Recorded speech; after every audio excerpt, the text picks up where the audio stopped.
Buenos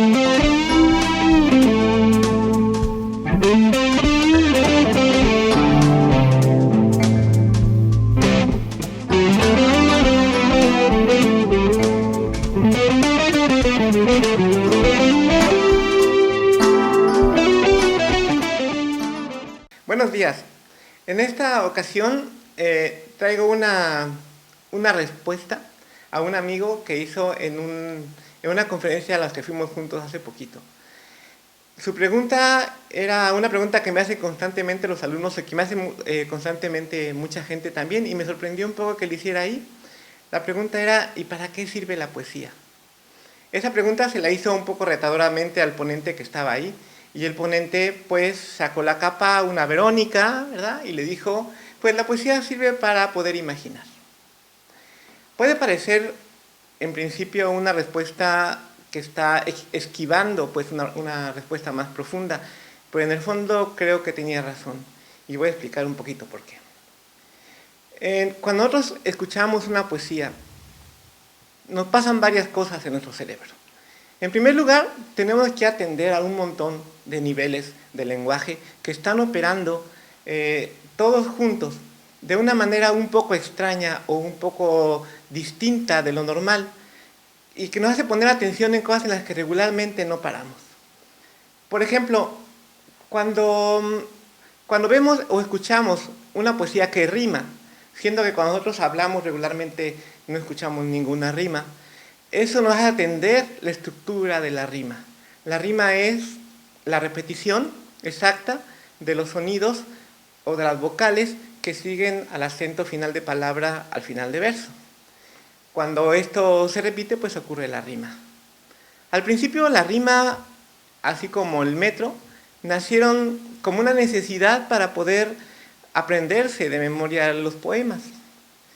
Y bueno, funcionaban porque nos hacían pensar en una estructura distinta del poema. La estructura era previa a lo que el poema estaba diciendo. Bien, cuando escuchamos un poema, nuestro cerebro atiende a eso. Y atiende a los sonidos que se producen, que a veces, fuera de la rima y del metro, también producen esquemas o figuras extrañas que nos hacen repensar que el poema es algo que se siente, una percepción.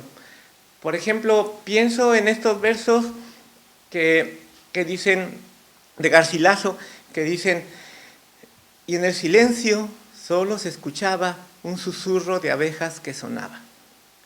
El efecto sinestésico del zumbido de las abejas con tantas heces en esos poemas, en esos versos, nos hace recordar justamente la sensación de escuchar a una abeja volando o a varias abejas volando. Este esquema está grabado en nuestra mente y es repetido de alguna manera por la propuesta fonética del poema. Entonces ahí estamos atendiendo otro nivel. Además, el poema cambia o hace cosas raras con la estructura gramatical del lenguaje.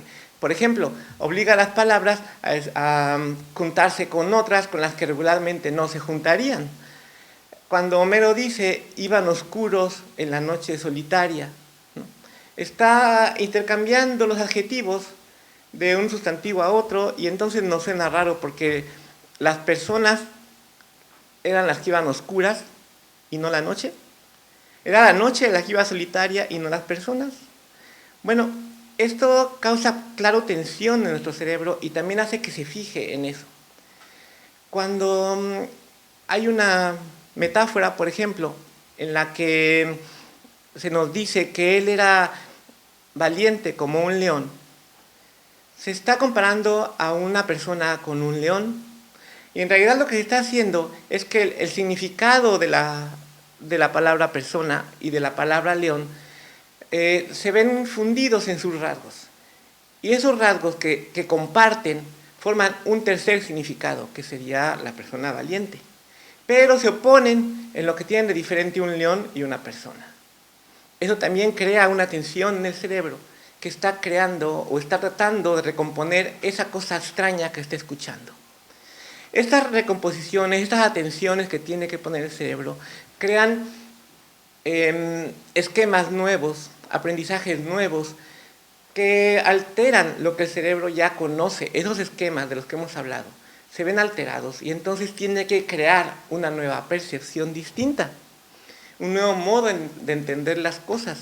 Entonces, regularmente los temas de los poemas se entienden intuitivamente a través de todas estas atenciones que son superpuestas como capas, unas sobre otras, y que hacen que la percepción del poema sea mucho más compleja que la percepción de la realidad normal, mucho más intensa.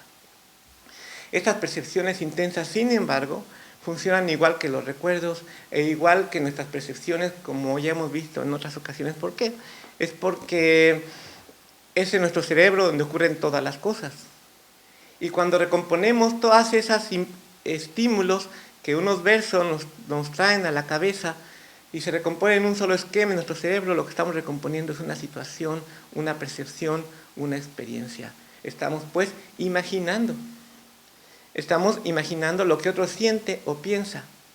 Estamos imaginando una experiencia muy subjetiva, regularmente de un yo muy personal, porque los poemas, la mayor parte de los poemas, hablan desde un yo muy personal, muy subjetivo. Hablan de cosas muy interiores. Esas percepciones complejas, internas, difíciles de explicar de otra manera, son explicadas así, de esta manera compleja y multidimensional, digamos, a través de los poemas. Nosotros todavía no tenemos percepción extrasensorial, no tenemos telepatía, pero los poemas son lo más parecido que tenemos a esta cualidad. Muchas gracias.